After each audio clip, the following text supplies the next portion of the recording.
Hola, buenos días a todos, todas, todes. ¿Me escuchan bien?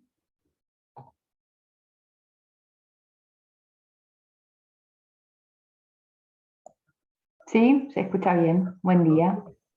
Genial, bueno, buenos días. Ahí las veo. ¿Cómo han estado?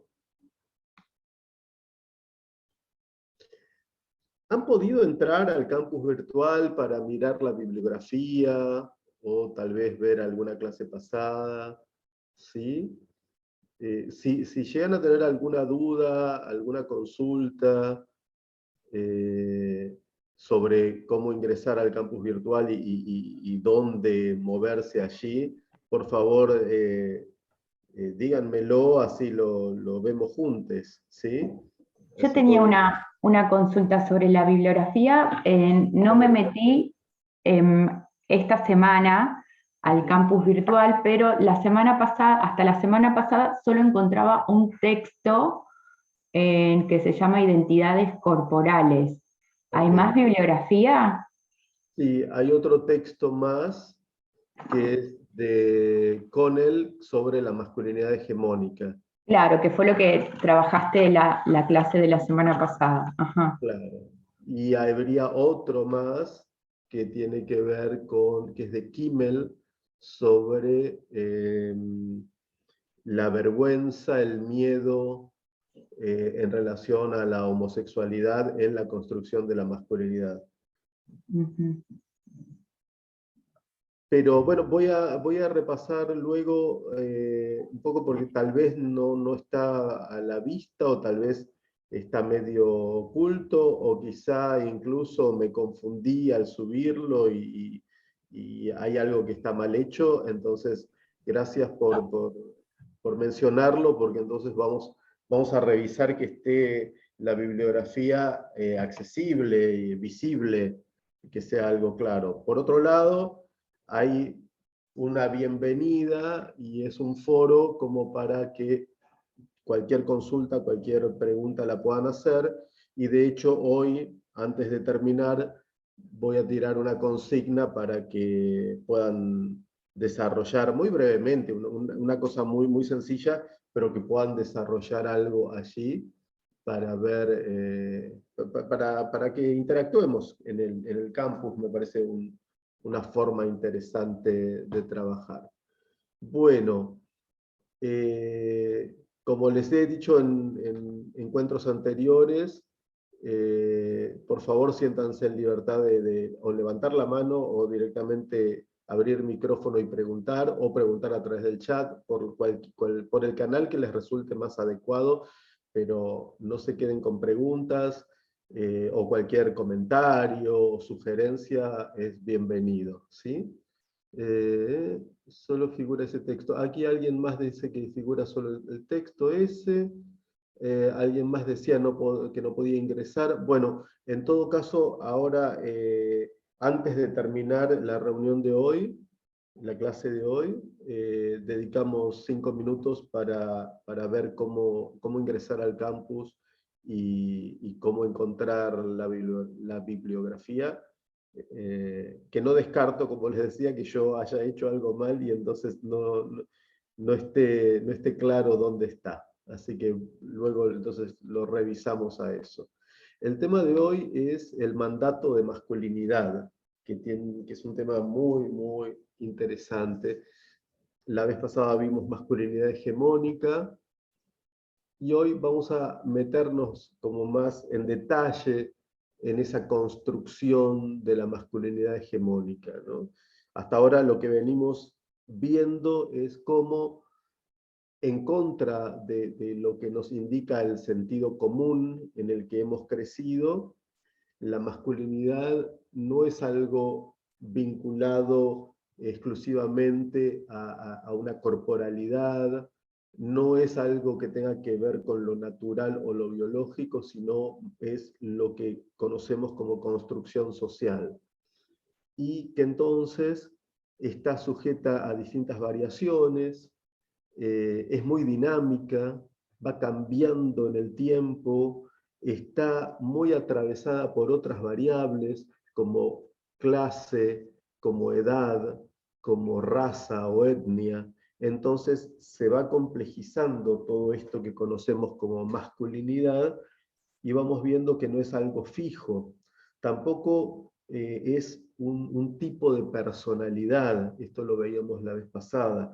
No se trata de una tipología, no se trata de características de personalidad. Se trata de una posición social, de una cantidad de mandatos en los que vamos siendo disciplinados, fundamentalmente los varones, a lo largo de nuestra vida, desde la infancia, pero a lo largo de la vida es algo que no concluye, que está constantemente operando estos mandatos, ¿no? Estos mandatos que vienen justamente de la misma cofradía masculina. Yo la otra vez les ponía la imagen de un club, ¿no? Les decía el club de las masculinidades para hablar de esto, como para que se entendiera que en ese club de las masculinidades no todos ocupan las mismas posiciones, por lo tanto no todos tienen los mismos derechos ni las mismas obligaciones, pero que sí existe como algo que une a todos los miembros del club y que tiene que ver con la idea de pertenencia a ese lugar, ¿no? La idea de que pertenecemos a la masculinidad, la idea de que somos varones, somos masculinos, somos hombres, como se exprese en los distintos lugares, pero esa idea parece ser muy potente y genera alianzas sumamente fuertes, a veces más que alianzas diríamos complicidades muy fuertes, ¿no? Eh, entonces, así pensado, como un club, como un espacio social, eh, donde hay distintas jerarquías, donde no todos ocupan los mismos lugares, donde hay lugares exclusivos, ¿no? A los cuales solo tienen acceso algunos, que son los que ocupan la jerarquía más alta en la masculinidad, y que provisoriamente podríamos identificarlos de alguna manera. Quiero decir, provisoriamente porque, como vengo diciendo, esto no es algo fijo, esto no es que siempre la masculinidad es una, no. Las masculinidades son diversas y además de ser diversas, incluso aquellas que son hegemónicas, o sea, aquellas que se presentan como el modelo a seguir, ¿no? Veíamos la vez pasada, la hegemonía crea eso, la idea de que es un modelo a seguir, de que eso es lo que corresponde, y todo lo que se va apartando de eso ya es cada vez menos masculino hasta correr el riesgo de caerse en un punto donde ya no estamos hablando de masculinidad, sino de algún otro género, de feminidad, o estamos hablando de identidades maricas, o estamos hablando de otra cosa, pero no de masculinidad. Entonces, dentro de ese ámbito social hay distintas jerarquías y también tenemos distintos mandatos, pero en general el mandato, lo que llamamos el mandato de masculinidad, tiene que ver con ese conjunto de cosas o esa presión que ejerce la propia cofradía masculina sobre sus miembros. Por eso es que la antropóloga argentina Rita Segato, que la mencionamos bastante aquí, dice que la primera víctima del mandato de masculinidad es el varón. Y sí, es bastante lógico esto que ella dice, porque justamente el mandato de masculinidad fundamentalmente es desde los varones hacia los varones, y es como un primer entrenamiento. Eh, a veces lo pienso como, ¿vieron cuando las películas sobre entrenamiento militar, Hollywood tiene infinidad, en las plataformas más actuales como Netflix, etcétera, hay también es todo una categoría, ¿no? Las películas que tienen que ver con jóvenes que ingresan a un determinado lugar donde reciben un entrenamiento que a veces es bastante duro, que a veces puede ser muy violento, y que ese entrenamiento les va a servir para luego acceder a una determinada posición. Por ejemplo, lo típico es el entrenamiento militar, ¿no? Entonces, la típica historia de aquel que ingresa y toda la trama tiene que ver con las distintas vicisitudes y peripecias y malos momentos que pasa el protagonista en medio de ese entrenamiento tan duro, tan violento, que justamente es así porque tiene como objetivo endurecerlo para que luego él ejerza esa violencia sobre otros. Bueno, ese modelo es el modelo del mandato de masculinidad. El mandato de masculinidad, en términos de Rita Segato, es un mandato de crueldad, ¿no? Y ella define la crueldad como reducir lo vivo a cosa, ¿no? Ella, Rita Segato, nos dice que la crueldad tiene que ver fundamentalmente con eso, con ese modo particular de vincularse con otro ser vivo, pero negando esa característica de ser vivo y llevándolo al estatus de cosa que voy a poder usar, cosa que está a mi servicio, ¿no?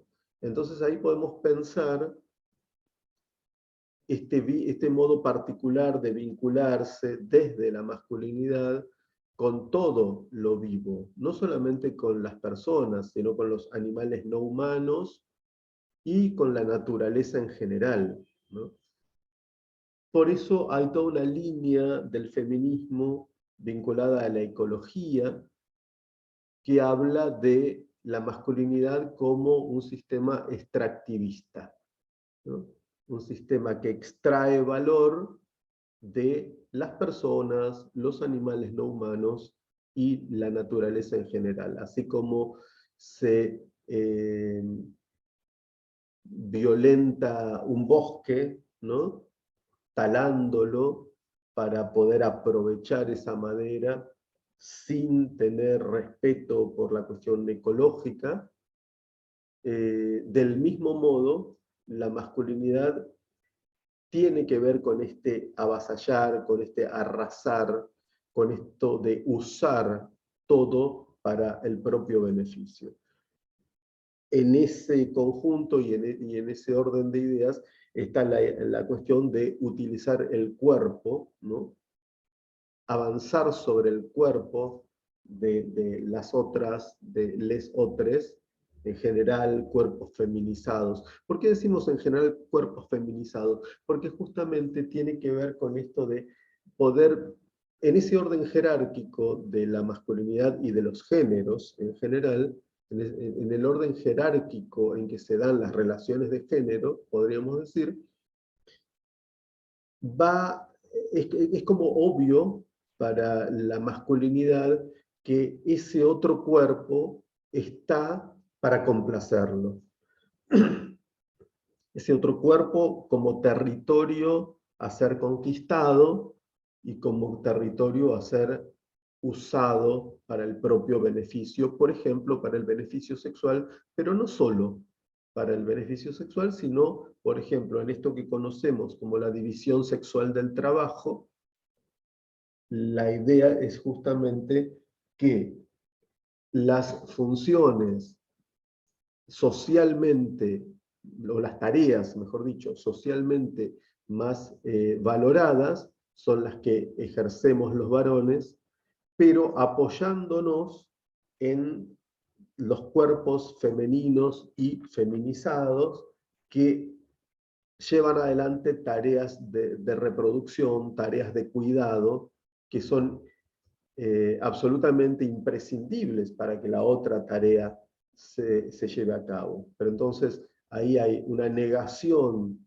de la importancia de los cuerpos y las tareas que llevan adelante esos cuerpos de mujeres y disidencias, y hay una exaltación de aquello que hace el potente cuerpo masculino, ¿no? ¿Hasta aquí me siguen? ¿Algún comentario? ¿Alguna pregunta? Aquí Belén Galepi dice cosificación, exactamente. De eso se trata, ¿no? De la cosificación, que además es absolutamente imprescindible para poder pensar actos crueles. Entonces, si pensamos, por ejemplo, en la violencia de género, si pensamos en la expresión más extrema de la violencia de género, como puede ser el femicidio, para llevar adelante un femicidio hace falta una operación de cosificación, ¿no? Hace falta deshumanizar a esa otra persona para ejercer esta crueldad y esta negación de la otra subjetividad, que es matarle, darle muerte, ¿no? Ahí en esa operación, es una operación de extrema crueldad, donde justamente lo que hay que evitar es todo lo que tenga que ver con la empatía, ¿no? O sea, por eso me parece que acá van de la mano todas estas cuestiones, ¿no? La falta de empatía de la que a veces se habla respecto de las masculinidades, eh, esta idea de cosificación del otro o la otra, y lo que esto implica en términos de violencia, ¿no? Y digo la otra en general, para ponerlo en esos términos de las relaciones de género, pero también internamente dentro de ese club de las masculinidades, como me gusta decir, se ejerce violencia sobre otros varones también, ¿no? O sea, los varones del nivel superior, en estas escalas jerárquicas, ejercen generalmente violencia sobre los varones a los cuales consideran subordinados. Un ejemplo de eso es cuando hace un par de años vimos aquí en Argentina el asesinato de Fernando Báez Sosa, un adolescente que fue asesinado a golpes por un grupo de rugbyers en una localidad de la costa atlántica, ¿no? En Villa Gesell. Ahí vemos claramente esto, un grupo de varones hegemónicos que dan muerte a un varón al que consideran de un nivel subordinado, por distintas cuestiones, clase, raza, otras. Ahí no sabemos exactamente cuáles fueron las motivaciones de estos muchachos a la hora de matar a Fernando, pero esas cuestiones seguramente ahí estaban implicadas, ¿no? Entonces sí, ahí hay un proceso de cosificación que no se da solamente en relación a los cuerpos femeninos, sino también a los cuerpos de otros varones. Parecido a la violación en manada que discutimos la otra vez, exactamente. Porque para ejercer estas violencias sobre el cuerpo, y también la violencia psicológica, hace falta una operación donde nos alejamos de la empatía, ¿no? Donde nos desidentificamos, donde no nos sentimos cercanos al otro, y entonces a partir de ahí es que se puede ejercer esta crueldad. Entonces retomo, Rita Segato dice, el mandato de masculinidad es el que ejerce el grupo de varones sobre los propios varones. Es un mandato de crueldad porque exige justamente tomar al otro como cosa, reducirlo a cosa, al otro, a la otra y a todo lo vivo en general. Ahí me parece muy interesante, insisto en ese punto, porque no es solamente la masculinidad en relación con otras personas, con otros géneros o con el propio género, sino que es la masculinidad en relación al mundo entero, ¿no? Cómo se destruye el planeta desde esta posición masculina de todo está a mi servicio, todo está para que yo lo pueda aprovechar. Entonces, una definición posible de mandato de crueldad, miren mi fallido, de mandato de masculinidad es esta, ¿no? Ahí les comparto pantalla, que es una definición de Rita Segato, entonces. Ahí estamos. Mandato de masculinidad. Presión que ejerce la corporación masculina sobre sus miembros, exige la espectacularización de las potencias y es finalmente un mandato de crueldad. ¿Qué quiere decir esto de exige la espectacularización? Tiene que ver con esto de hacer un espectáculo, sí, pero también, y ahí un poco retomando lo que recién Belén mencionaba de la violación, cuando Rita Segato piensa en la violación, ya sea grupal o en forma individual, aunque ella también en sus investigaciones hechas en cárceles de Brasil con violadores, nota que muy frecuentemente las violaciones son grupales. Entonces, ahí ella lo que dice es, ahí se está enviando un mensaje en dos direcciones, hacia abajo, hacia la víctima, ¿no?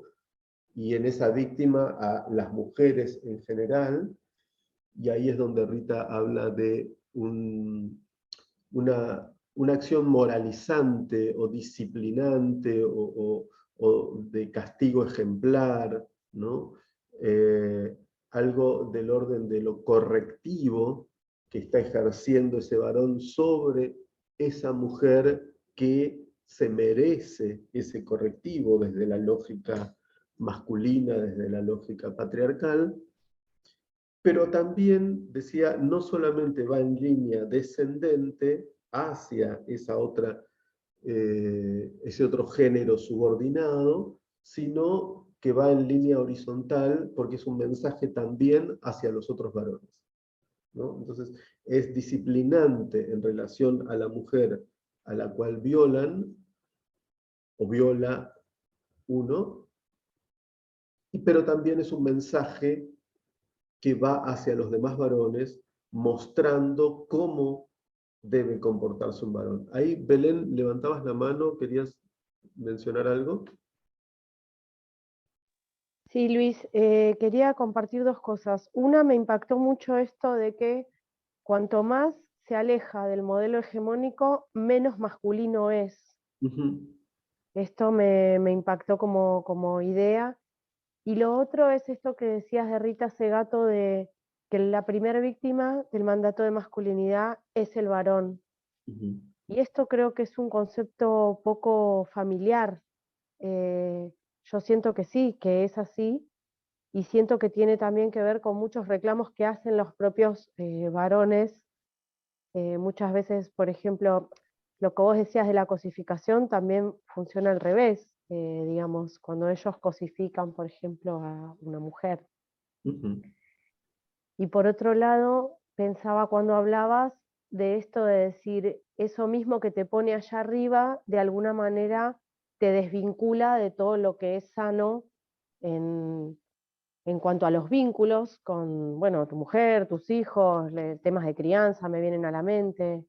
Nada, quería compartir eso, me impactaron estos conceptos. Me parece súper interesante esto que decís, Belén, de cómo te aleja, ¿no? Como que por un lado pareciera, o la fantasía a veces es que estar en lugares jerárquicamente valorados es algo que estaría buenísimo, y sin embargo uno puede pensar desde esta lógica cómo esos lugares te van alejando cada vez más de la posibilidad de ser humano, ¿no? Te vas alejando de eso, porque si estamos pensando en que va aumentando el nivel de crueldad, va aumentando la cosificación en los vínculos en general, entonces es como habitar un mundo cruel, invivible, ¿no? Es muy interesante eso. Y sí, vos... Perdón, quería agregar una cosita. Mismo a veces en los temas, por ejemplo, de manutención, los hombres se sienten cosificados porque dicen, bueno, yo no soy el cajero automático, yo no soy el Banco de la Nación, como que lo único que les interesa de mí es como que aparezca, y eso creo que también, pero perdona, te interrumpí. No, no, me parece súper pertinente lo que estás diciendo y además está muy bien. Me gusta que participen, me gusta que dialoguemos, ¿sí? Mm. Sobre esto que mencionás, y no sé si eh, las demás participantes quieren mencionar algo, pero es un tema bien complejo y súper interesante para pensar en las relaciones desde la masculinidad, esto de la cuota alimentaria, ¿no? Esto que varones que son padres y que están separados de su pareja y que deben pasar una cuota, y sin embargo es una cuestión sumamente frecuente, y no solo acá en Argentina, sino en distintos lugares, que esto no suceda, que, que de una u otra manera, con mayor o menor nivel de justificación atendible, digamos, los varones se corren de esa obligación. Y sí aparece el tema de, bueno, pero entonces si ella no me deja ver al niño o a la niña, entonces yo no le paso la cuota, como, o sea, empieza a ver todo ahí un tira y afloje, muchas veces con los niños y las niñas como rehenes, y es todo muy lamentable, pero está como en el centro de esa cuestión el desentenderse de la idea de que deben pasar esa cuota, ¿no? Y es muy, muy curioso luego cómo esto aparece en los discursos de los varones, intentando justificarlo de mil modos que muchas veces son eso, justificativos muy, muy poco sólidos, muy poco consistentes. Yo, Luis, lo que me pregunto es, en definitiva, esto que vos te va alejando y te va aislando, porque obviamente nadie quiere recibir crueldad, ni ser objeto, ni ser víctima. Entonces, de alguna manera, estos temas de la crianza que yo asocio con lo correctivo, que vos decías antes, como esa autoridad para impartir justicia, como para corregir algo que tienen la autoridad para hacerlo. Siento que es lo que los aleja de un diálogo sano y en definitiva los aísla. Y después el reclamo es tipo, bueno, yo ya no soy parte, digo, no se sienten parte nunca, como que Claro. nunca se terminan de integrar al conjunto, siempre están como en la otra vereda, me pregunto. Sí, me parece que es bien complejo el tema, pero algo de eso va funcionando allá, ahí, ¿no? Como esta lógica de mantener distancia, al mismo tiempo aislarse, al mismo tiempo deshumanizarse, al mismo tiempo ir restando posibilidades de establecer un vínculo empático. Son muchas cosas, esto es bien complejo, como siempre decimos, pero me parece que va por ahí. Acá, para que avancemos, esto es interesante, esto un poco repaso de lo que estuvimos hablando en los dos encuentros pasados, pero poder pensar que la masculinidad se practica, demuestra, reconoce y consolida en los grupos de pares. Esto es sumamente importante, ¿sí? Porque ahí es un poco lo que decía antes de la necesidad de pertenecer a este club de la masculinidad, la necesidad de ser reconocido internamente en el club, y no por cualquiera, sino por las jerarquías más altas de ese club, y cómo todo esto tiene que ver también con un disciplinamiento donde los propios miembros del club de la masculinidad sufren en carne propia distintas crueldades. Fíjense cómo esto se ve mucho en las infancias y en la adolescencia de los varones, yo diría que a lo largo de toda la vida, pero donde se ve quizá con mayor nitidez es en la infancia y en la adolescencia de los varones, donde toda esta cuestión de este entrenamiento, este forjar un modo de ser, se da grupalmente y donde hay inmediatamente correctivos. Los pares son los que ejercen como una especie de policía de género, ¿no? Donde inmediatamente se le señala a quien se está apartando del modelo hegemónico que eso no está bien, ¿no? Y hay otra Perdón, sí. sí. ¿Qué tal? Buenos días. En relación a esto que, bueno, es muy rico todo lo que vas diciendo y por ahí me voy enganchando despacito también.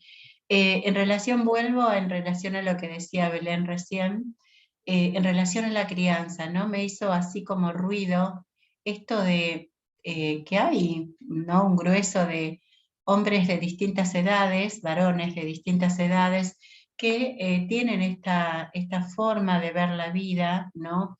Y que, bueno, están moldeados por la cultura y que son así muy como fríos con los hijos, ¿no? ¿Cómo correrse? ¿Cómo ayudar a esa persona a correrse de esa posición? ¿Se puede ayudar? ¿Se puede? O sea, ¿cómo se llega a eso? Porque en definitiva uno puede analizar muchas cosas, pero la vida real de cada una por ahí en estas cosas son las que en la práctica, ¿no? Uno necesita por ahí herramientas y tips. A ver, ¿cómo ayudar a alguien que tiene este perfil de papá más frío, ¿no? Y con hijos de distintas edades, con quien por ahí le cuesta conversar, prácticamente, bueno, esto de que forma parte de esta masculinidad hegemónica que decís, ¿no? Que solamente paga y ya está, como que con eso alcanza y algunos ni eso. ¿Cómo ayudarlos, no? Es buenísima tu pregunta y es uno de los grandes desafíos, porque a veces pensamos, claro, las cuestiones urgentes que tienen que ver con cómo frenar ahí la violencia ahí donde está ocurriendo, ¿no? Frente a denuncias que hacen mujeres respecto de la violencia que ejercen sus parejas o exparejas, y entonces cómo trabajar con hombres que ejercen violencia. Pero hay una gran cantidad de varones que no son violentos físicamente, tal vez lo son medianamente en lo psicológico, no son violadores, por ejemplo, pero sí ejercen algún tipo o tienen algún tipo de conducta abusiva. Entonces, ¿cómo ayudarlos? Me parece excelente la pregunta. A mí me parece que un poco lo que estamos haciendo aquí, reunides, que es reflexionar sobre la masculinidad, es un modo, porque cuando a mí me preguntan si pienso que es posible que haya un cambio, yo digo categóricamente que sí. Yo estoy convencido de que es posible un cambio, si no, no me dedicaría a esto, me dedicaría a otra cosa. ¿Y por qué yo pienso que es posible? ¿Creo que es posible por una cuestión de fe? No, yo creo que es posible porque lo he visto el cambio en muchos varones y he visto el cambio en mí mismo, en mí he experimentado que voy cambiando, que en la medida en que voy pensando cosas con otros y otras, en la medida en que voy revisando conductas, en la medida en que voy abriendo la cabeza, pudiendo justamente, en cambio de alejarme, como decíamos recién con Belén, en cambio de alejarme, ¿no? Me voy acercando cada vez más a más y más experiencias, a experiencias diversas, en la medida en que voy escuchando, viendo y experimentando cosas, voy cambiando. Entonces, ¿por qué ¿por qué otros no podrían hacerlo? Seguramente pueden. Me parece que hay algunas cuestiones en este club de la masculinidad que justamente le ponen trabas, así como hay ciertas trabas para el acceso al club de la masculinidad, también hay trabas para la salida. No es tan fácil salirse, ¿no? En ese sentido, es un poco como la lógica de las sectas o la lógica de los clanes, ¿no? Donde una vez que donde no cualquiera ingresa, pero una vez que se ingresó, no es tan fácil salir, porque tiene represalias salirse de allí. ¿Qué represalias tendría? Bueno, una de las más obvias y una de las más frecuentes, de acuerdo a lo que yo escucho en mi experiencia en el trabajo con varones, es justamente algo que no es poca cosa, que es bien, bien complejo y que tiene que ver con cierta pérdida de la identidad, pérdida del sentido de la identidad. O sea, yo soy esto, yo soy así, y si me transformo, ¿en qué me convierto? ¿No? Es esto de, muchas veces yo aquí creo que lo he mencionado en reuniones pasadas, pero muchas veces los varones en los talleres que hacemos preguntan, pero ¿y entonces de lo que se trata es de mariconizarse? ¿No? A veces más o menos en broma preguntan eso, ¿no? O la otra vez en un panel, un colega planteaba que en Rosario, fue un panel en el que participé en Rosario, y entonces un colega que trabaja con masculinidades en la provincia de Santa Fe nos compartía eso, decía, bueno, en los grupos a veces critican y dicen, no, bueno, pero todos estos talleres de nuevas masculinidades y todo eso quieren homosexualizar a los varones, ¿no? Entonces, inmediatamente fíjense cómo aparece esta idea de, si no soy un macho hegemónico, entonces soy marica. O sea, como que no queda margen para otra cosa, es blanco-negro. ¿No? Claro. Mujer, no hay mucha más posibilidad, se piensa muy binariamente. No hay registro de otro ni de sí mismo, dice Belén. A ver qué más estuvieron diciendo. Perdón, Sí, ¿me escuchan? sí. Bueno, yo soy Estrella y estaba leyendo también un libro, que no sé si está dentro de la bibliografía, que se llama El varón sagrado. Y dentro de este libro, que la verdad que es muy rico para mí, dice esta frase que me quedó bastante y me parece que es también la otra cara de lo que están explicando, que dice, cada vez que admitimos la feminización de la cultura y nuestra feminización, percibimos sanciones para las que no estamos preparados. Frente a la mujer actual, nos sentimos dando examen, puestos a prueba, pidiendo permiso, agobiados, por la demanda de asumir nuevas funciones o de revisar nuestras creencias. No sabemos a quién seguir, carecemos de modelos de referencia, a veces nos sentimos vacíos, sin libretos, confundidos. Estamos a la defensiva y carecemos de fuerza, no sabemos perseverar en lo que teníamos pensado para nuestra vida. Entonces ahí también es otra variante de lo que el varón siente si no es este macho, este hombre, este masculino que viene siendo, ¿no?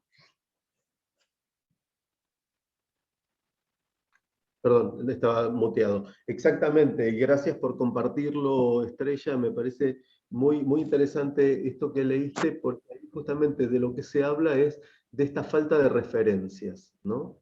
Entonces, si la masculinidad es una construcción social donde tenemos ciertos referentes que son nuestros mayores, ¿no? Es cómo nos van educando, lo que vemos cuando son los varones niños, lo que ven de los varones adultos, de su entorno, papá, tío, abuelo, vecino, padrino, hermano mayor, y cómo eso va siendo incorporado, o sea, haciéndose cuerpo, y cómo en la medida en que eso va respondiendo más o menos a una masculinidad hegemónica, pareciera que no hay mucha alternativa. En la medida en que ese modelo hegemónico es bastante rígido, es muy difícil apartarse de ahí, porque cualquier cosa que se aparte es leída como negativo. Y ahí es donde esto es importante para pensar justamente que el orden jerárquico es súper rígido. Porque si no, uno podría decir, bueno, imaginemos que las cosas son así, que son binarias. No lo son, pero imaginemos por un minuto que son binarias. Y que entonces, si no sos varón, sos mujer. ¿Cuál sería el problema en cambio de ser masculino, ser femenino? ¿Cuál sería el problema?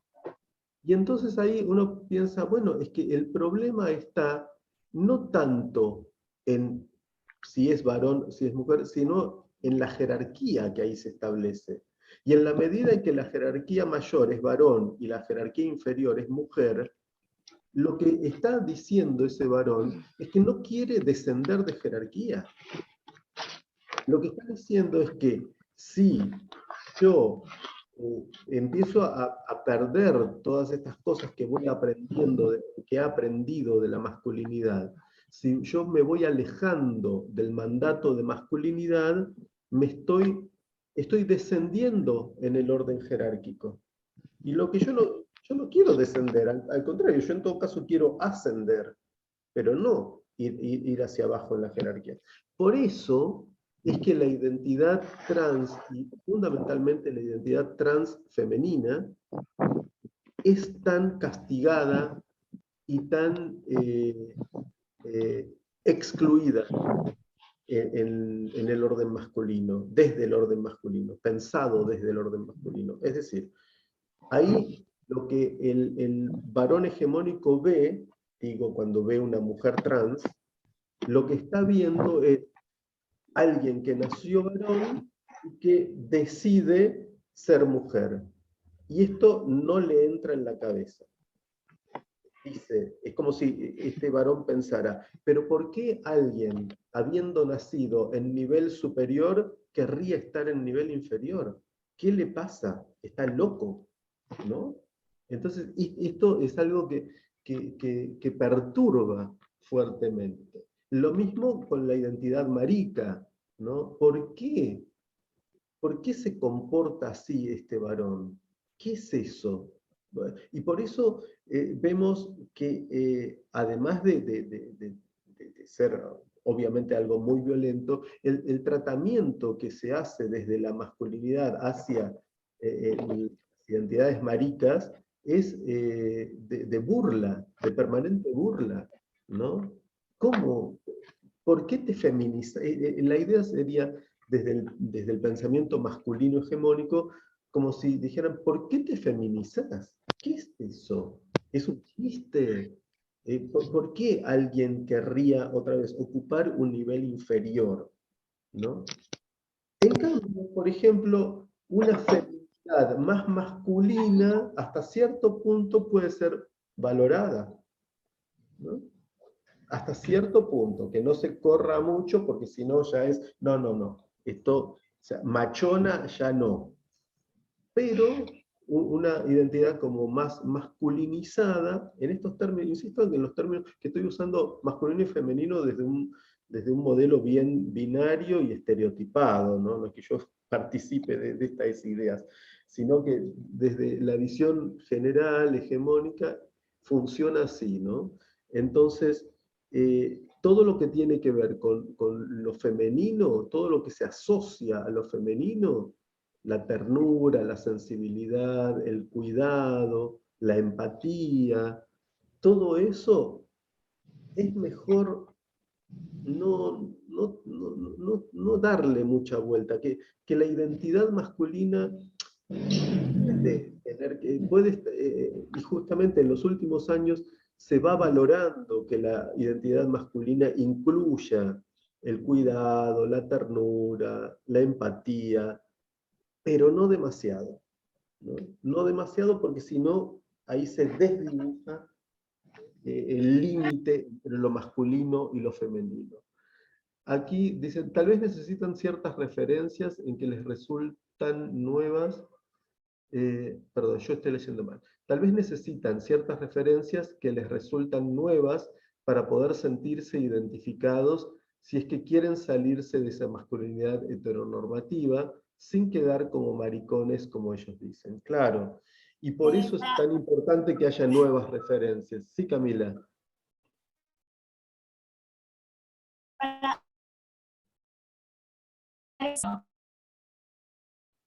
Un ejemplo bastante nuevo,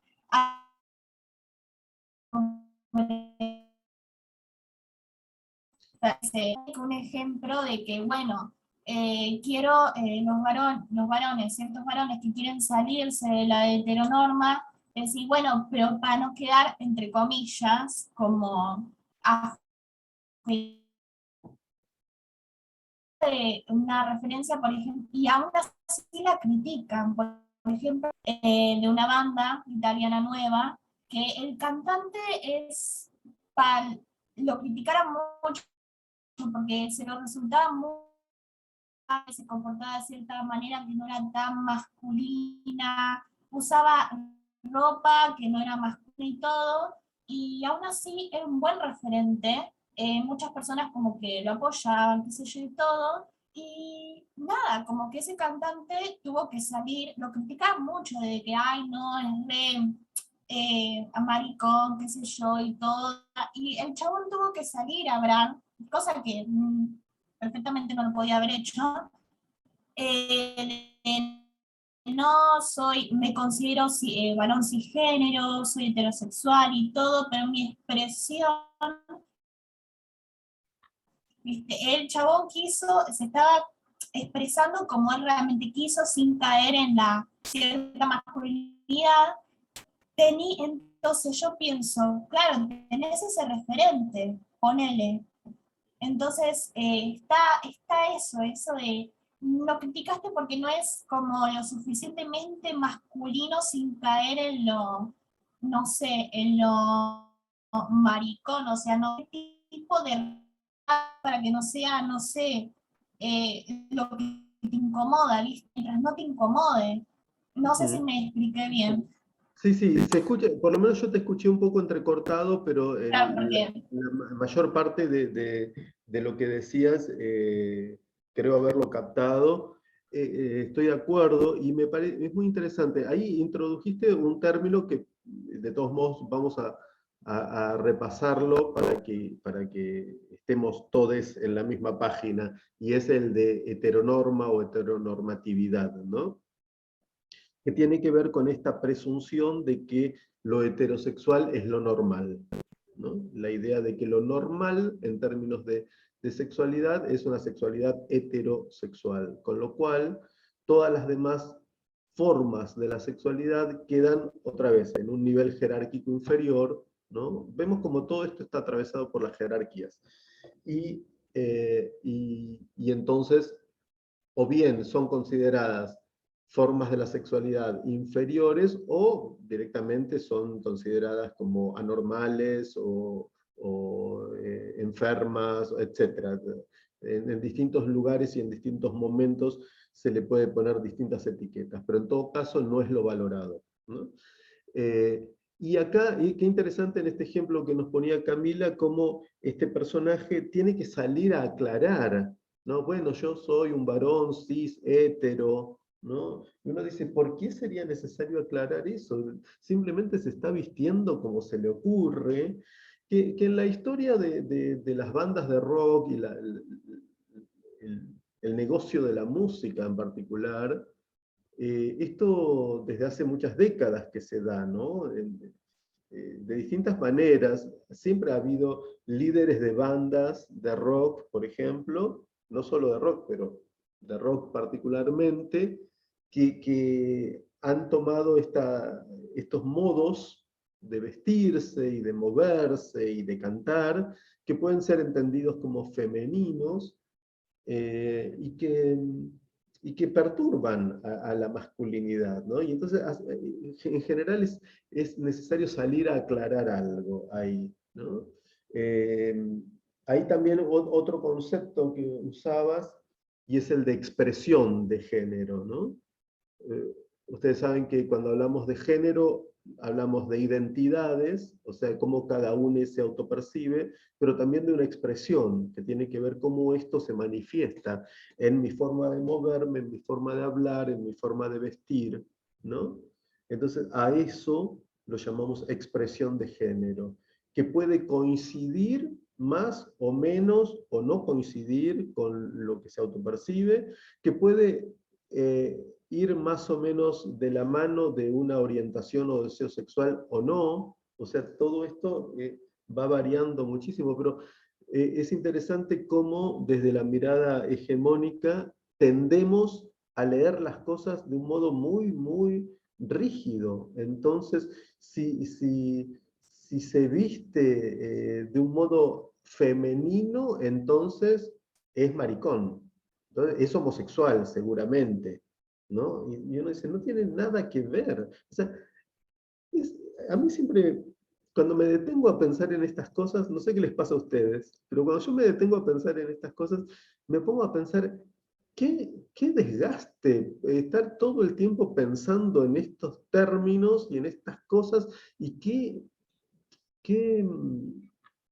rígido y qué pequeño que es el modo de pensar que a veces tenemos, ¿no? Donde todo es así tan, bueno, entonces si es un tipo pero es afeminado, seguramente es gay, y vos decís, ¿qué tiene que ver? Pero bueno, así es como funciona el orden de géneros, ¿no? Profe, un pensamiento que quiero compartir. A mí me enfurece cuando escucho ese tipo de juicios, porque siento que mucho hay con la otredad, ¿no? Es como la compañera comentaba, bueno, tal vez necesita modelos, tal vez necesita referencias, y digo, ¿y la autorreferencia? O sea, no hay autorreferencia,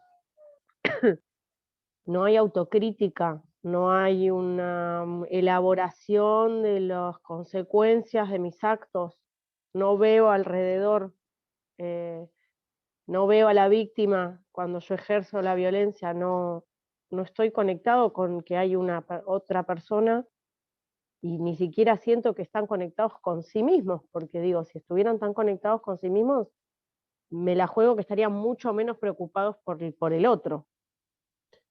Excelente lo que decís, y justamente por eso hacía hincapié en esto de el mandato de masculinidad y la socialización de los varones, relacionándolo con el entrenamiento militar y esas películas y todas estas cosas, porque justamente de lo que se trata es de que si los demás varones están violentando mi cuerpo y están violentando mis sentimientos, estoy aprendiendo a hacer eso, y luego eso es lo que yo reproduzco, ¿no? O sea, primero me violento mi cuerpo y violento mis emociones, y luego reproduzco eso hacia los otros, ¿no? Perdón, con lo cual me estoy perdiendo la posibilidad justamente maravillosa de conectarme de múltiples maneras, con múltiples vivencias y con múltiples existencias. Estoy acotando de un modo brutal todas esas posibilidades, y me estoy privando de justamente poder disfrutar y desarrollarme con otras personas. Aquí mencionabas también, Belén, el tema de los privilegios, ¿no? Y que es sumamente importante. Ven cómo todo se relaciona a esto, ¿no? Porque de lo que se trata en ese club de la masculinidad es que, decíamos, hay distintos niveles jerárquicos, y los distintos niveles jerárquicos gozan de distintos beneficios. Entonces, ¿qué pasa cuando vuelvo entonces a lo que antes preguntaban, y que tenía que ver con esto de la posibilidad de cambio, ¿no? ¿Cuánta posibilidad de cambio hay? Entonces ahí, por un lado, sí, yo digo, creo que hay mucha posibilidad de cambio, que hay que trabajarlo a esto desde lo grupal, desde lo comunitario, desde lo social, desde distintos lugares, porque tiene que haber referencias, ¿no? ven cómo todo se vincula. Tenemos que poder brindar referencias de distintos modos de ser varón, de distintos modos de ser masculino, o de distintos modos de ser en general, sin que esto implique que unas formas son mejores que las otras, pero además tenemos que entender que muchos varones, muchas masculinidades, no se apartan de ese modelo porque temen perder privilegios. Porque cuando te vas del club de la masculinidad, perdés un montón de privilegios, ¿no? Perdón, a veces Sí. también, lo que yo veo que pasa, porque trabajo con adolescentes, que uno de los prejuicios es que cuanto más lindos, los varones más cuidados, más atentos a su cuerpo, al sentir, dicen son gays, son más gays. Entonces, hay lugares en donde sí se pueden mostrar como en este proceso de cambio, y entonces hay lugares en que sí pueden ser, y si no ponen en juego la otra actitud, que es, soy de una manera en un lugar y trato de amoldarme en el otro, pero en ninguno de los lugares soy yo, porque no puedo ni mostrarme sensible, ni duro, y por supuesto, el hecho de perder el lugar, y no sé si tanto el privilegio, porque los privilegios los tienen siempre los extremos, ¿no? Unos pocos tienen privilegios y los demás medio que acoplamos a ellos.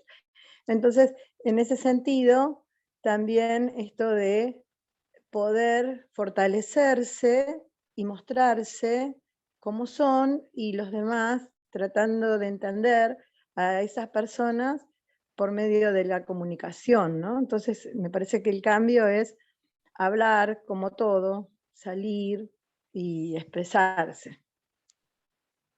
Sí, absolutamente, absolutamente. Pero ahí está, te escuchaba y pensaba en esto de la intersección con otras variables, por ejemplo, clase social, ¿no?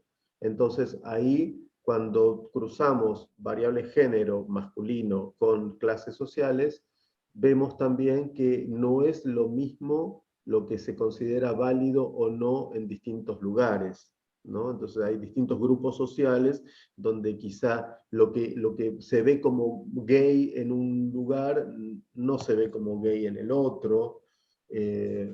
No sé, ciertos modos, no solamente la forma de vestirse o el cuidado personal, sino ciertos modos de expresarse, ¿no? En algún grupo social de varones puede verse como, bueno, que simplemente es un pibe bien educado, y en otros se puede ver como que es marica, ¿no? Como que es afeminado ese modo de hablar, ¿no? Hay una serie en Netflix, creo que está en Netflix, eh, que me parece muy interesante porque trabaja el tema son adolescentes, hay uno que es un varón abiertamente gay, y hay otro que se enamora de él, pero que es, en principio, podríamos decir, comillas, bisexual, ¿no? Pero está descubriendo esto. ¿Y qué le pasa a este muchacho que es además el líder del equipo de rugby del colegio, ¿no? Un muchacho que lidera justamente a las masculinidades, es un referente de las masculinidades, también es un muchacho muy codiciado por las chicas, y bueno, y él entra en relación con el gay de la clase, y qué le pasa con todo eso y cómo va. Ahí Camila puso el nombre de la serie, Heartstopper, que no sé exactamente cómo se traduciría, porque ahí yo no sé si es un juego de palabras también con la posición en el rugby o no, pero no sé si saben cómo se traduciría. De todos modos, aparece en la grilla cuando lo buscas en Netflix con ese nombre, Heartstopper. Si alguien conoce cómo podría ser una traducción, cuéntenme. ¿Traducción de qué, perdón? Heartstopper, ahí está escrito en el chat. Es el nombre de una serie en Netflix que estoy sugiriendo, porque me parece muy interesante el tratamiento de esto del descubrimiento de la sexualidad en la adolescencia y qué pasa con los varones en eso. Bien, no importa, de todos modos, la serie se encuentra así. Vuelvo. Entonces, hablábamos de los privilegios, ¿no? Y yo les comentaba la semana pasada que en términos de Connell, de Raewyn Connell, ella no habla de privilegios, sino que habla de los beneficios o los dividendos patriarcales, ¿no? Dividendos en el sentido bien de las acciones, de lo financiero, ¿no? Entonces ella habla de los beneficios o dividendos patriarcales, que son aquellos de los que gozamos todos los que somos leídos como varones, ¿no? Luego, por supuesto que hay quien tiene más privilegios y quien tiene menos, y es muy interesante poder pensar qué son exactamente estos privilegios, concretamente cuáles son, ¿no? Y en principio, a mí lo primero que se me ocurre es que cierta impunidad es uno de los privilegios de la masculinidad, ¿no? Frente a ciertas situaciones. Bueno, por ejemplo, cuando vemos en una situación de ataque sexual, ¿no? O de violencia contra las mujeres, como desde el sistema de justicia, desde los medios de comunicación, desde distintos ámbitos, muchas veces se intenta justificar culpando a la víctima. Cuando se hace esa operación, ¿no? Cuando un varón violenta a una mujer y se le pregunta a la mujer, ¿y vos qué hiciste para que te pegara? Justamente lo que se está poniendo en juego es este privilegio de la impunidad, donde entonces se intenta desdibujar la responsabilidad del agresor sobre su víctima. ¿Me explico? Ujú. Ahí les quiero compartir nuevamente, para que sigamos avanzando en este tema, cuando hablábamos de mandato de masculinidad, en términos de Rita Segato, decíamos que había una espectacularización de las potencias, ¿no? Y volviendo a esta autora, Rita Segato, ella habla de 6 potencias para la masculinidad. Ella habla de la potencia moral, ¿no? Esto de poder definir, o de la suposición de que los varones, o desde el lugar de la masculinidad, digamos, más que los varones en sí, estamos hablando de masculinidad como un sistema, ¿no? Un sistema de poder. Entonces, desde la masculinidad es desde donde se define qué es lo bueno y qué es lo malo. A esto nos referimos cuando decimos potencia moral.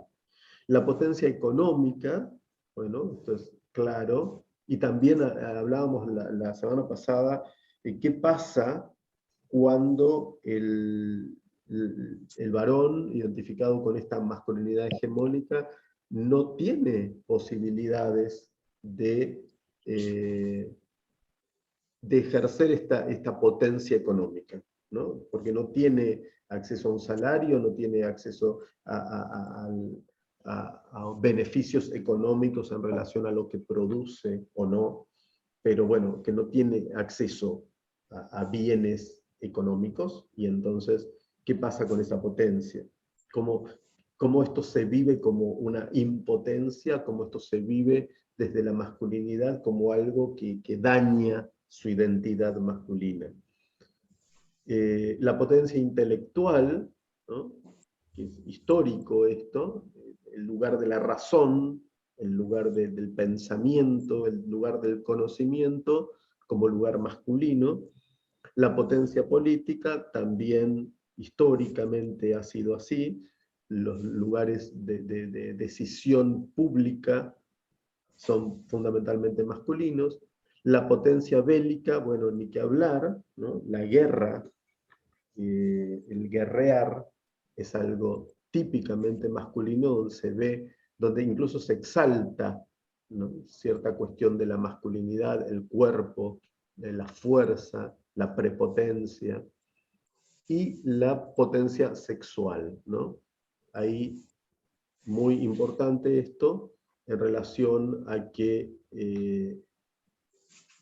no solamente ahí hay algo que los varones muestran, sino que realmente se vive como con mucha angustia, muchas veces desde la masculinidad, esto de si va a poder o no va a poder, ¿no? Esto de gente, de varones muy jóvenes, por ejemplo, consumiendo Viagra para poder tener una buena performance sexual, entendiendo que buena performance sexual es lograr una erección sostenida, ¿no? Entonces, ahí fíjense cómo hay un montón de cuestiones que se suponen, ¿no? Se supone que la buena performance sexual de un varón es una erección sostenida, y uno podría pensar, ¿por qué? Las formas del placer sexual pueden ser tantas, ¿por qué tanta preocupación por una erección, ¿no? Bueno, pero así es como funciona. Ahí nos comparte Belén que es el nombre de la serie, si lo tradujéramos, es algo así como que detiene el corazón. Sí, es como un tope o ponerle un freno al corazón, ¿no? El que le pondría ese freno al corazón sería el Heartstopper. Pero sí, yo me imagino que tiene que ver con algún juego de palabras, quizá con esta posición del muchacho en el rugby, pero como no entiendo nada de rugby, entonces no tengo demasiada idea si lo que estoy diciendo tiene algún sentido o no. Vamos, si les parece bien, me gustaría que participemos en esto, de poder pensar entonces, en función de esto que estamos viendo ahora, del mandato de masculinidad, y pensado así, como decíamos recién, en estas distintas potencias que señala Rita Segato, poder pensar en lo concreto, desde la experiencia cotidiana. ¿Cuáles serían entonces las cosas que se le indican a un varón que debe observar para estar dentro de la masculinidad, ¿no? Algunas ya las mencionamos, también las mencionaron ustedes, pero a ver, un poco repasemos, hagamos como una lluvia de ideas y empecemos a pensar, ¿cuáles son esas cosas que forman parte de este mandato de masculinidad? ¿Qué se les enseña a los varones que deben hacer? ¿Cómo se les enseña que deben sentir, pensar, actuar?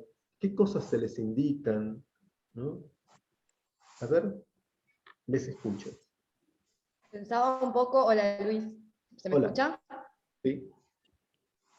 Pensaba un poco el deporte, ¿no? Y el éxito, y la competencia, un poco también lo que hablábamos hoy de la empatía, ¿no? Como que siempre ganar, destruir al otro, un poco eso, ser exitoso, y también después pensaba en los niños y después más en adultez el tema del éxito económico, el auto grande, ¿no? Esa potencia de la masculinidad en las cuestiones por ahí más materiales.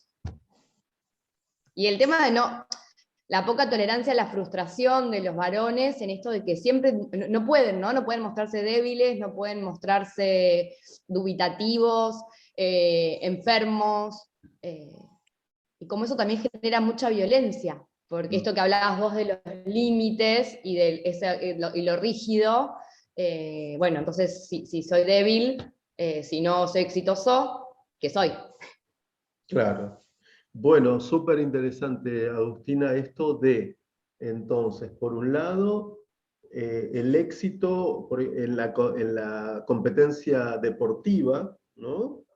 pero que luego esa lógica parece que se traslada a otros ámbitos, como por ejemplo los negocios, o lo económico, lo laboral, ¿no? Entonces hay que ser exitoso, o sea, no es que, bueno, te dedicas a una cosa y con eso está, no, tenés que dedicarte a algo y ser exitoso en términos económicos, porque también acá, bueno, esto no tiene que ver solamente con la masculinidad, pero vivimos en un mundo donde cuando se habla de éxito se está hablando básicamente de éxito económico, ¿no? El éxito se mide en esos términos, cuando en realidad éxito es cualquier modo de encontrarle la vuelta y la salida a algo, ¿no? Yo siempre hago ese juego de palabras, teniendo en cuenta que éxito viene de exit y exit es salida, no solo en inglés, es salida en realidad, exit en inglés es salida porque viene del latín exitus, ¿no? Es una de las cosas que han quedado en el idioma inglés de la conquista romana. Entonces, en latín es exitus y es salida, ¿no? Y yo siempre lo pienso al éxito en esos términos, que tener éxito es encontrarle la salida a algo, o como diríamos acá, encontrarle la vuelta a algo, ¿no? Poder salirte de un atolladero, de un problema, de un enredo. Eso es el éxito. Puede ser con dinero, puede ser sin dinero, puede ser de distintas maneras. Tal vez encontrarle la salida es justamente renunciar a ciertos bienes y a ciertos lujos y a ciertos dineros, pero bueno, en otro mundo. En nuestro mundo pareciera que el éxito está muy ligado al éxito económico y la masculinidad entonces tiene que ser exitosa económicamente. Por eso Sí, mencionaba también. Agustina, por ejemplo, los autos, mientras más grande mejor, ¿no? Lo de aguantar, no mostrar emociones, aguantar, reprimir, no exhibirlas, claro, porque porque justamente me parece que va de la mano de la fortaleza, que también mencionaban recién en relación a la salud, ¿no? No enfermarse, no mostrarse débil, aguantársela, o sea, si te duele algo, bueno, bancátela, ¿no? ¿Y eso con qué tiene que ver? Bueno, con exhibir fortaleza, ¿no? Entonces hay que exhibir un cuerpo y una mente fuerte, ¿no? Tenés que ser fuerte para encarar lo que sea. Belén, ¿querías decir algo? Sí, No, quería construir sobre esta idea. Me suena todo el tiempo el tema del poder. Hay como todo un tema con el poder, que el poder hacer, el poder esconder, el poder salirse con la suya en el caso de la impunidad.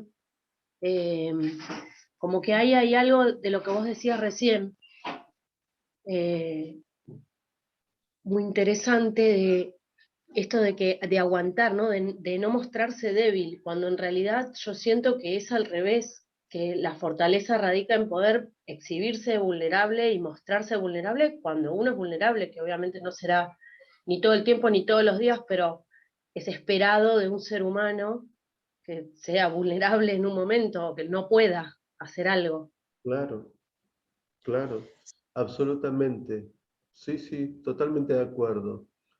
Y también, perdón, y Sí, también estar Estrella. dispuesto, sí, y también estar también poder estar a la altura de poder pagar el costo, ¿no? De esto.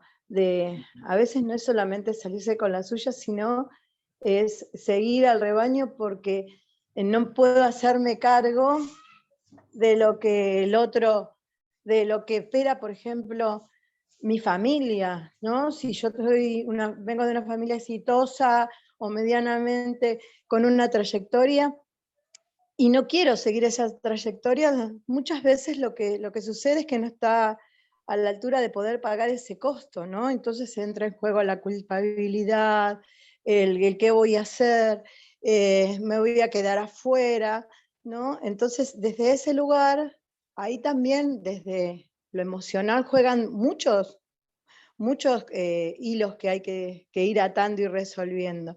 Y no solamente desde la familia de donde uno viene, sino de la familia que uno tiene también, de los grupos de pares o de todo. Pagar el costo de nuestras decisiones también es algo que por ahí habría que enseñar y abrir, hablar, cada elección que hacemos tiene una consecuencia. Entonces, desde ese lugar también es importante trabajarlo. Absolutamente, totalmente de acuerdo, Estrella. Y ahí te escuchaba y pensaba, recordaba dos cosas. Una historia que me contaron en un taller hace algunos años, no me acuerdo en qué provincia, parece que era en Salta, pero contaban la historia de un señor grande, era el papá de uno de los varones que participaba del taller. Este señor, supongamos alrededor de, no sé, 70 años, le habían descubierto un cáncer de próstata y el médico le sugería una intervención quirúrgica que iba a tener buen pronóstico así, podía superar este cáncer si se hacía una intervención, pero el médico le aclara a este señor que tal vez podría ser que una consecuencia de la intervención sea la impotencia sexual, ¿no? Y entonces el hombre decía, yo antes de quedar inútil como hombre prefiero morirme. ¿No? O sea, antes de quedar inútil como hombre, o sea, no tener erección o tener una disfunción eréctil en el futuro, y que además estamos hablando de un señor de 70 años, no estamos hablando de un jovencito, y esto obviamente que tiene todo su derecho a las prácticas sexuales que quiera, pero digo, quizá uno podría entender un poco más cierta lógica en alguien más joven, pero en este hombre, cómo ese mandato de potencia sexual era tan rígido que él prefería morirse de cáncer antes que correr el riesgo de quedar impotente sexualmente. Y la otra cosa que recordaba, hace poco un amigo mío me estaba contando una situación muy compleja que tuvo con otro hombre que a través de WhatsApp lo amenazaba de un modo muy violento, lo amenazaba con golpearlo, ir a buscarlo, golpearlo, etc. Y mientras él me contaba toda la historia y cómo había resuelto esa historia que ya había pasado, pero mientras él me contaba la historia, yo en un momento le pregunté, ¿y tuviste miedo? Y él casi como en automático me dijo, no, miedo no. Y siguió contando. Y yo me quedé pensando y luego insistí. Y insistí de otro modo. Le dije, uy, mirá, pero todo eso que te pasó, si me hubiera pasado a mí, yo hubiera sentido mucho miedo. Y entonces ahí me dijo, bueno, sí, no, sí, claro, un poco de miedo tuve, ay, contame, y bueno, no, y sí, bla. Y después terminó contándome que había tenido mucho miedo. Pero su primer reflejo cuando le dije, ¿y tuviste miedo? Fue, no, miedo no. ¿No? O sea, como, no poder pensarlo siquiera, porque ni siquiera pienso que él tuviese vergüenza de contármelo a mí, sino fue como una respuesta automática. Miedo no, eso no, ¿no? El otro lo estaba amenazando con que él lo iba a golpear y lo iba a matar. Decía, yo sentiría miedo. Bueno, cuando se le habilitó la posibilidad de hablar del miedo, yo insistiendo, ahí pudo hablar un poquito más, pero tampoco es que se detuvo demasiado en el tema, ¿no?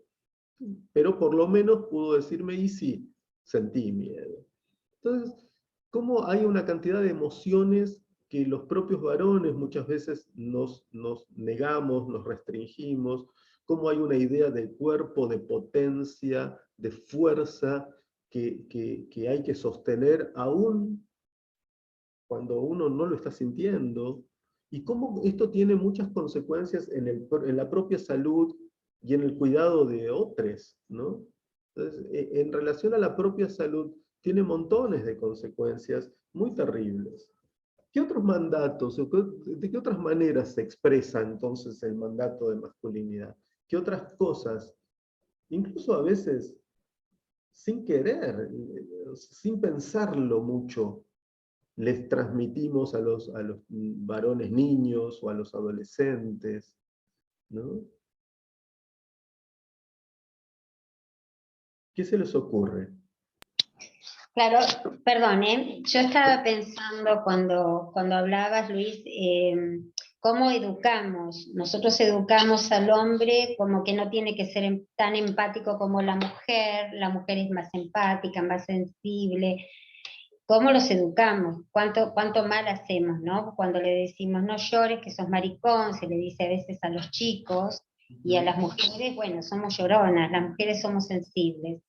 Entonces, bueno, pensaba en todo esto y qué importancia que tiene educarlos a los chicos desde todo lo que es la emoción, ¿no? Enseñarles que pueden sentir lo mismo que una persona, que otra persona, que una mujer, que todos somos iguales, ¿no? Y esto de marcar la igualdad, de marcar mucho en la expresión de lo que se siente. Me parece que por ahí pasa la cosa, porque el hombre ha sido educado así por mujeres también, ¿no? Y entonces también tenemos que asumir la responsabilidad, porque no es que un chico cuando nace me parece que en blanco, después somos los adultos los que vamos dejando cosas ahí y vamos marcándole la vida. Entonces me parece que también asumir esto, ¿no? Esa parte de responsabilidad cuando educamos a los varones, qué les decimos, qué hacemos y cómo nos manejamos con ellos. Tal cual, me parece sumamente importante y qué interesante sería desde las familias y desde los niveles iniciales de la educación, ¿no? Desde el nivel más inicial de la educación, poder educar en equidad de género y educar en relación a las emociones y poder pensar esto de que las emociones no tienen género, no son emociones femeninas y emociones masculinas. Eso forma parte de la construcción social, ¿no? Feminizar ciertas emociones y masculinizar ciertas otras es una operación que se hace desde la cultura, no es una cuestión biológica esa. Aquí Belén decía, cuando se les dice no le pegues a las nenas, en vez de decir no se pega. Claro, ¿no? Ahí les estamos enseñando. Entonces, incluso es interesante el ejemplo, porque es como, bueno, no, pero le estoy enseñando bien, le estoy enseñando que no se le pega a las nenas. No, enseñarle que no se le pega a nadie. Pero ahí eso contradice el mandato de masculinidad, porque el mandato de masculinidad indica que el varón tiene que estar disponible para la pelea. Y esto es muy interesante, porque a veces no es que las personas adultas fomentan que un varón pelee. Capaz no se lo fomentan, capaz con muy buena voluntad incluso intentan educarlo en prácticas pacíficas. Pero siempre hay ahí como un guiño donde, llegado el caso, bueno, si usa la violencia está bien, porque finalmente la violencia siempre está habilitada para los varones, ¿no? Entonces ahí hay cosas que se empiezan a volver como más sutiles y que es muy importante tener muy en cuenta. Yo creo que lo valioso de la ESI es que integra a las familias. Los padres aún no se han formado emocionalmente, no encuentran herramientas para siquiera identificar o procesar sus emociones. Hablaba la compañera de cuentito narrativa. ¿Cómo es esto ¿Cómo es, Belén? Esto de lo que hablaba la compañera del cuentito narrativa, ahí me perdí. Ahí no te escuchamos, Belén. Ok, bueno, quizás después nos cuenta Belén. Pero sí, me parece que ahí la ESI, en eso coincido, la primera parte de lo que mencionás, la ESI es una herramienta sumamente valiosa para poder pensar todas estas cosas, ¿no? pensar cómo le metemos género a las emociones. También escuchaba que en muchos lugares, en muchas escuelas, los docentes intentan trabajar con las niñas sobre inteligencia emocional, ¿no? Para que aprendan tempranamente a reconocer sus emociones.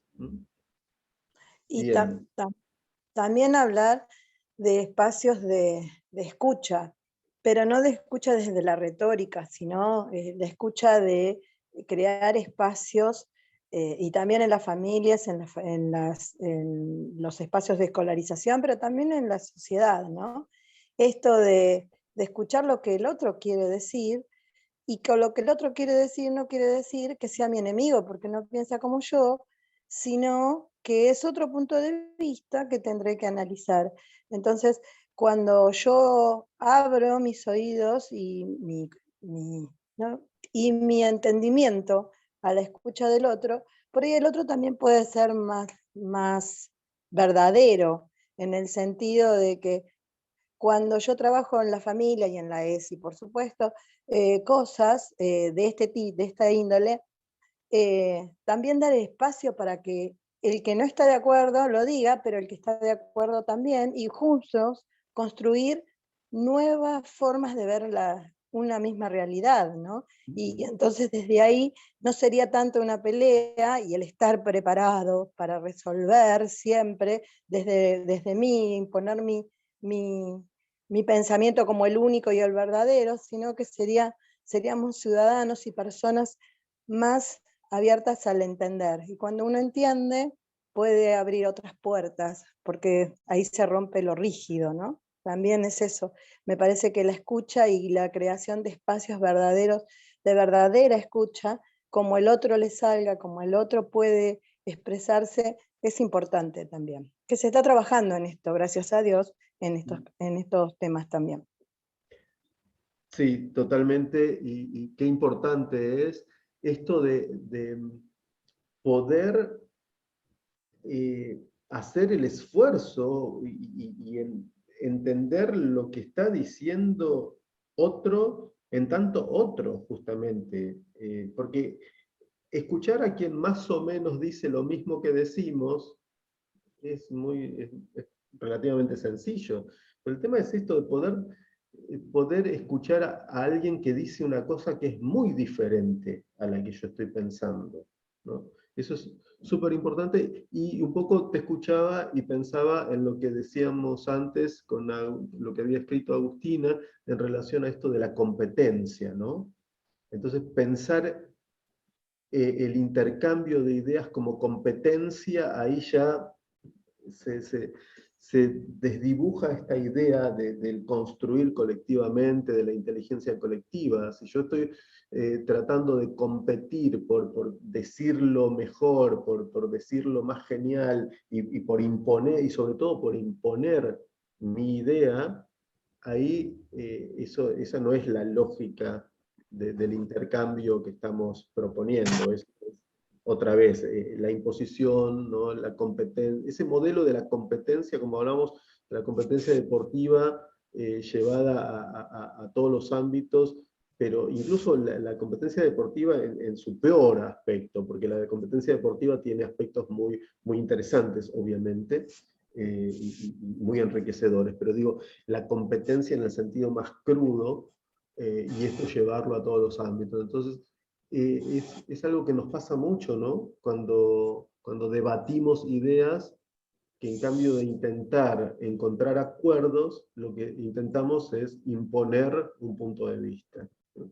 Ahí les quería compartir entonces un poco, retomando esto de cómo se expresa este mandato de masculinidad en lo concreto, ¿no? Porque si no, nos quedamos como una cosa que puede ser como muy abstracta. Y en lo concreto se expresa de muchas maneras, muchas ya las estuvieron diciendo, pero aquí un poco como para resumir, podríamos pensar este mandato de masculinidad como un mandato de heterosexualidad obligatoria, o como decían ustedes, creo que Camila trajo el tema de la heteronormatividad, ¿no?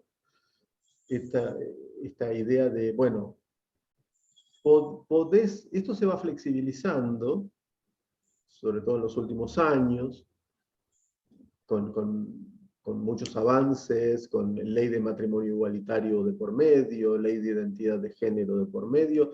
Esto un poco se va flexibilizando, pero sigue estando la idea de que el verdadero varón, el varón masculino, es heterosexual, o por lo menos aparenta serlo, ¿no? Por lo menos ocupa ese lugar social de la heterosexualidad. Después, qué hace en su intimidad o cuáles son sus preferencias puede llegar a ser otro tema, como siempre digo, ¿no? Pero la heterosexualidad aquí pensada más que como una preferencia, como un sistema, como una norma, como un régimen, como una teórica del feminismo de los años 60, Monique Wittig decía, la heterosexualidad como un régimen político. Bueno, en ese sentido lo pienso para la masculinidad.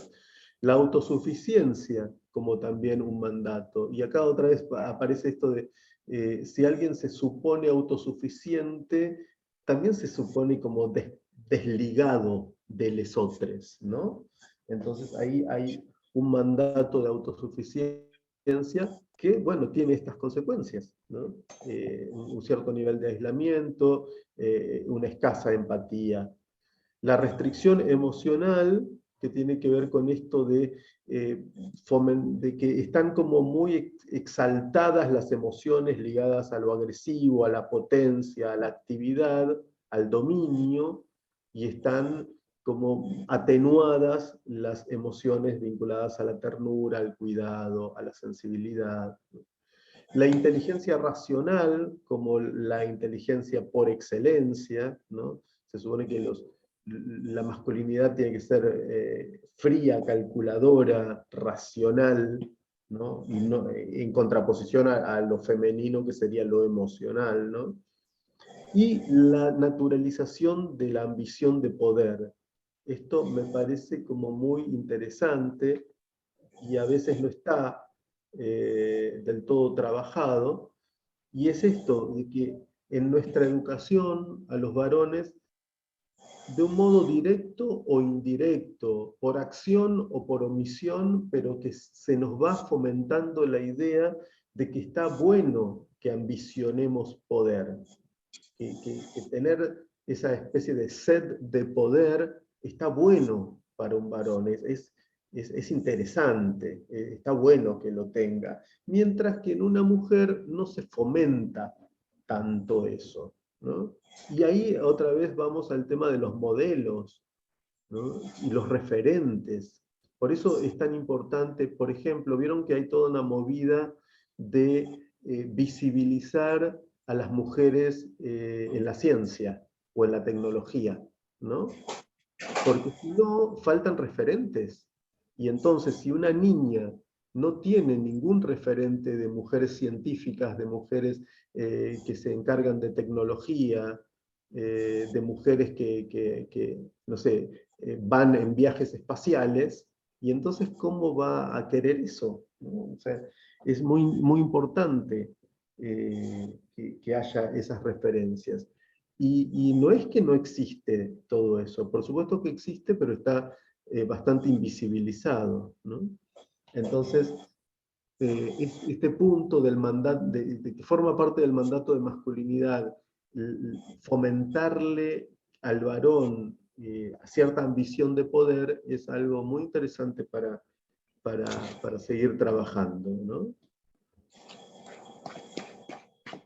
¿Preguntas, comentarios sobre este tema que tratamos hoy, el mandato de masculinidad?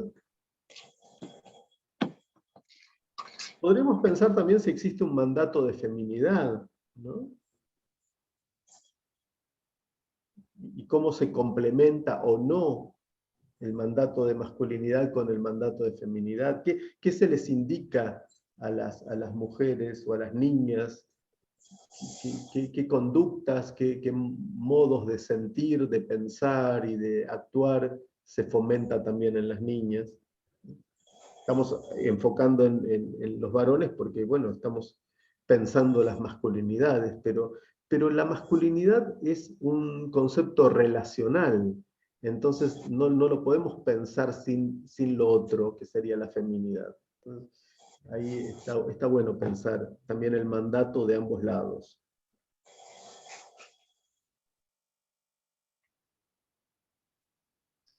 Sí, porque además, cuando hiciste la pregunta si se pueden pensar como complementarios, claro que sí, porque además hay un montón de cosas que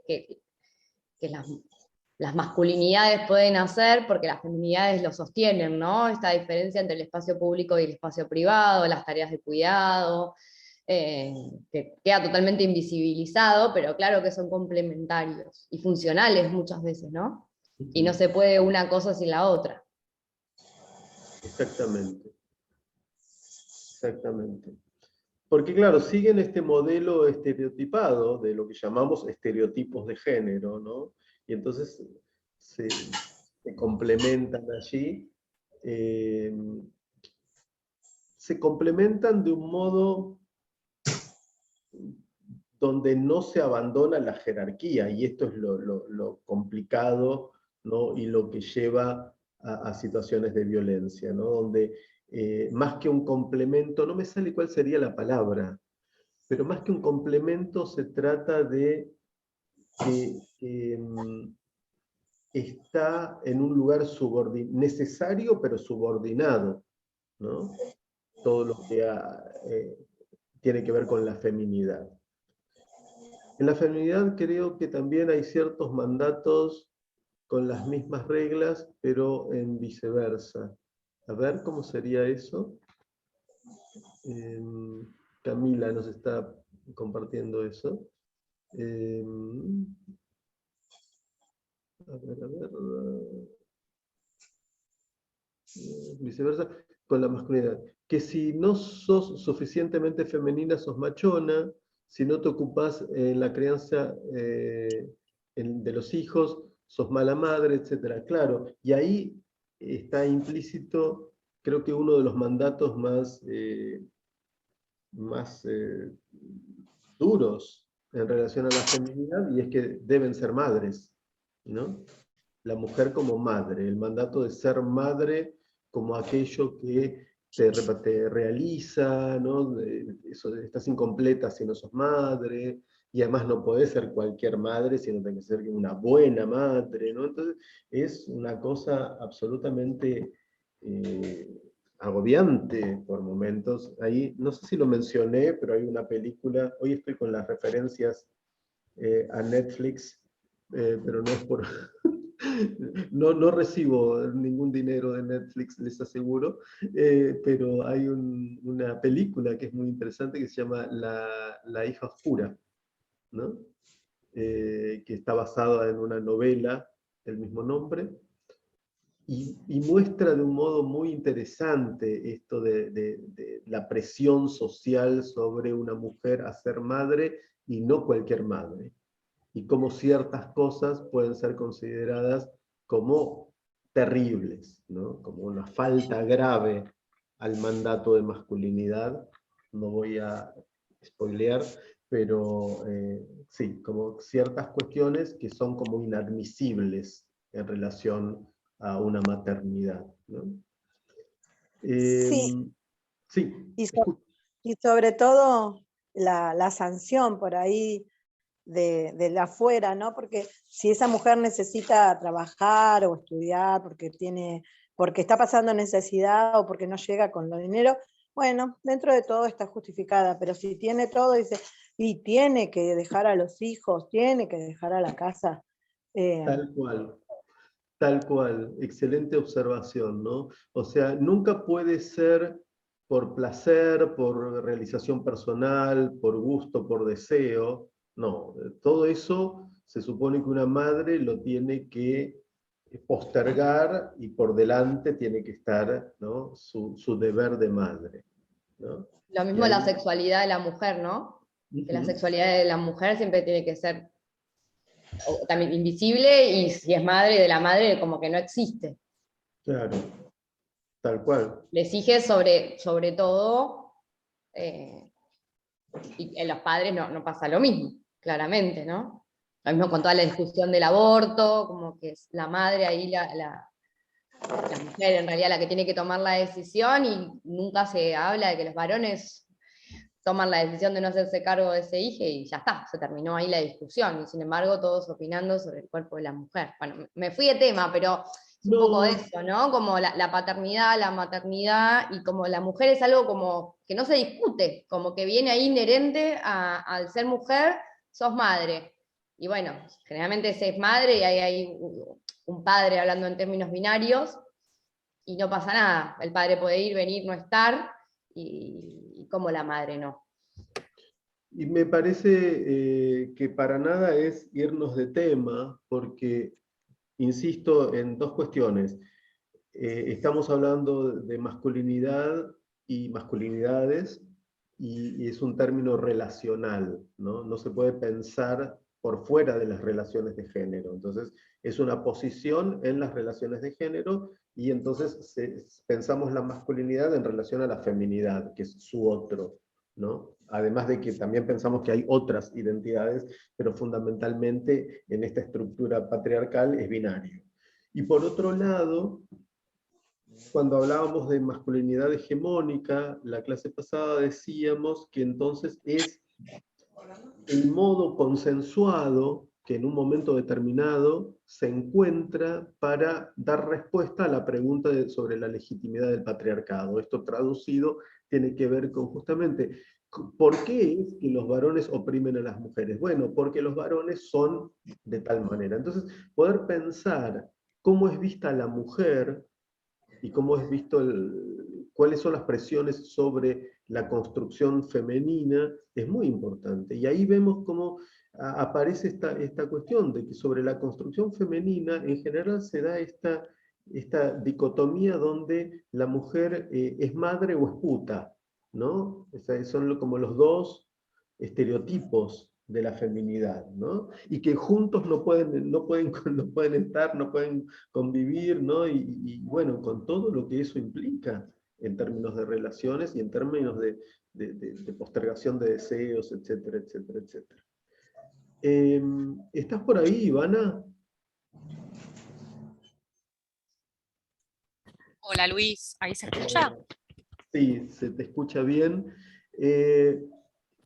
No sé si podríamos dedicarle unos minutos a repasar cómo ingresar en el foro y ver dónde encontramos la bibliografía, por ejemplo, o dónde podemos dejar consultas. ¿Podemos hacerlo ahora? Excelente, bárbaro. Ahí les muestro pantalla, entonces. Si querés dejamos de grabar o no, que quede grabado esto también, claro. Lo dejamos grabado, sí, por las dudas de que después alguna persona lo necesite también. Mejor. Ahí ya voy a tu curso.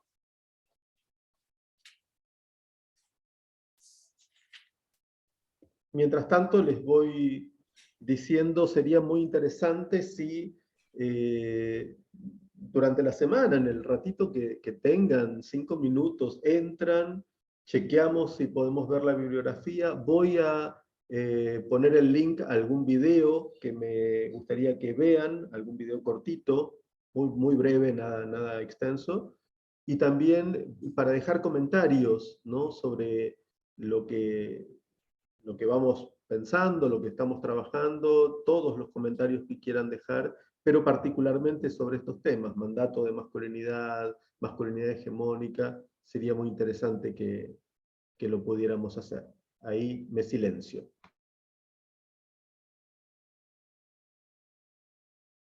Mostrar básicamente cómo hacer para trabajar las actividades asincrónicas en el campus. Si se fijan, bueno, este es el curso al que ustedes acceden. Les voy a poner la vista como la ven ustedes para que no se mareen con los comandos de edición por las dudas. Cambiar rol a...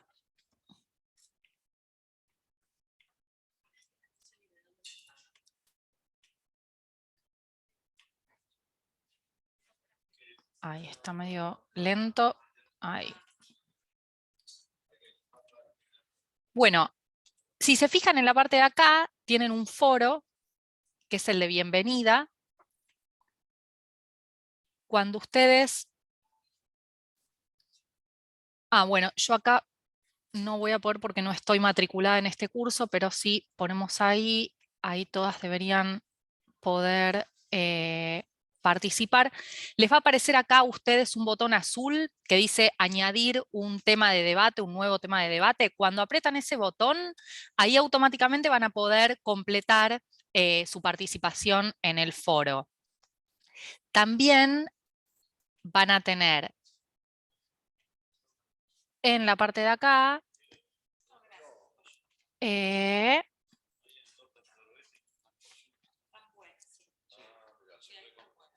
acá, bueno, lo mismo, les debería aparecer una opción que es para responder a las consultas o dudas que van surgiendo. Ahí, Luis, no sé si vos tenés habilitado el foro.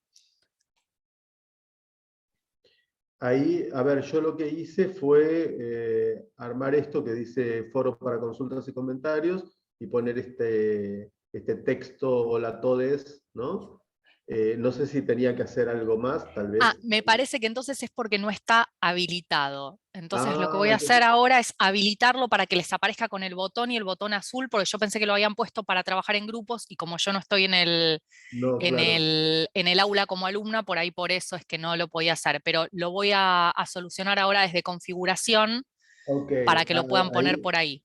ahí mala mía, yo hice mal un paso y entonces era imposible que pudieran ingresar al foro si yo no lo Es, había po- habilitado. Es por eso entonces lo de la participación. Ahora lo Ok, habilito y bueno, en el transcurso del día ya van a poder, dejo ahí de compartir. ok. Ah, ahí Belén también dice que se ofrece por si alguien necesita orientarse dentro del campus, así que genial. Ahora habilitamos todo desde la parte administrativa para que tengan el campus habilitado Genial. con el foro de participación. Genial, perdón. Entonces había un error mío, ya lo vamos a subsanar y ya en esta semana entonces les pido si entran y entonces pueden acceder al link que voy a dejar, todavía no está, luego a la tarde lo haré, o sea que a partir de mañana, si quieren, para poder ver un video que quiero compartirles y también para que puedan expresar sus comentarios, dudas, sugerencias, etc. Ah, y la bibliografía ahí de las clases, ¿dónde se encuentra? Pregunta aquí Milagros. Ahí, así como iba mostrando recién Ivana, tendría que estar hacia abajo una sección que dice bibliografía y ahí tendrían que estar los textos colgados. Vamos a revisarlo luego con Ivana para ver si ahí hice las cosas bien o es que no se ve porque hay algo que yo hice mal.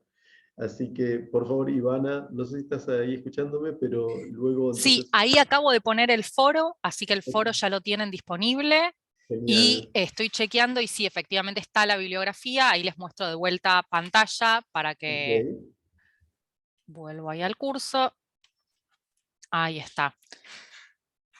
Aquí en la parte final es donde está la bibliografía. ¿Es esto, Luis? Sí, es ahí. Es ahí. Genial. Abriendo Y ahí tendrían que aparecer los distintos textos que yo subí. perfecto. Acá aparece un archivo, un PDF que tiene 22 hojas. Ok. Eso es lo que aparece acá. ¿Es el único? Porque ahí justamente alguien recién me decía que ese sí, ese texto sí lo había visto, pero no otros. Sí, es el único que está. Si no, Ahí, cualquier cosa. ahí hay un problema, entonces yo creía haber subido 3 textos y subí uno solo. Entonces, bueno, perdón nuevamente, luego voy a revisar entonces cómo hago Si no, Luis, para... cualquier cosa me los pasás o ahora lo vemos también para que lo pueda subir, pero... Y después Perfecto. acá está el tema del foro. Ujú. Cuando ustedes apretan acá, que dice añadir un nuevo tema de debate, ahí pueden poner, por ejemplo, presentación o dudas, ponen un título, Una vez que terminan, acá pueden poner lo que ustedes quieran, un audio, un video, un texto, una foto, algún enlace, si por ejemplo tienen algún link para compartir, para que vean después los otros participantes, así que eso está bueno que lo puedan hacer así. Y una vez que terminan, enviar al foro y ahí automáticamente estaría puesto como una conversación más. Yo les muestro cómo quedaría, pongo por ejemplo acá, escribo cualquier cosa, y cuando pongo enviar, ahí aparece el tema. Ustedes pueden contestar sobre si es que se arma un hilo de debate, y si no, añadir uno nuevo apretando el botoncito azul. En el caso de que quieran responderle a alguna persona que haya participado, lo que hacen es acá poner responder, y automáticamente se añade en hilo a la conversación. Así que eso está bueno para interactuar de manera sincrónica en el curso. Y después, bueno, ahora resolvemos con Luis el tema de la bibliografía para que la puedan tener también desde ahí. No sé si alguien tiene alguna duda o algo más que podamos resolver ahora en este ratito.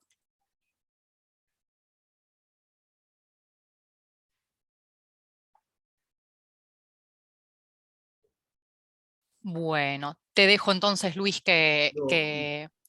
Muchísimas gracias, Ivana. No, a vos. Hasta luego. Y bueno, entonces, y ahí en la pregunta que hacía Milagros sobre la bibliografía, luego vamos a chequear con Ivana cómo hacemos para que esté accesible a todos, porque evidentemente ahí hay algo que no hice bien y entonces quedó solo un texto cuando en realidad tendrían que ser 3.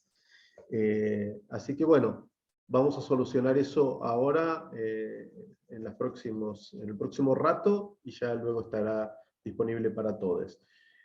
Muchísimas gracias por la participación. Me encantó intercambiar con ustedes hoy, y ya el lunes que viene tenemos la última clase, así que vamos a ver algo que es súper interesante, que tiene que ver con cómo se trabaja con varones que ejercen violencia y cómo se trabaja también en los distintos talleres que se organizan con varones. O sea, nos vamos a enfocar en una cuestión bien práctica de cómo se trabaja actualmente, hasta donde yo sé, cómo es que estamos trabajando con masculinidades hoy desde aquí.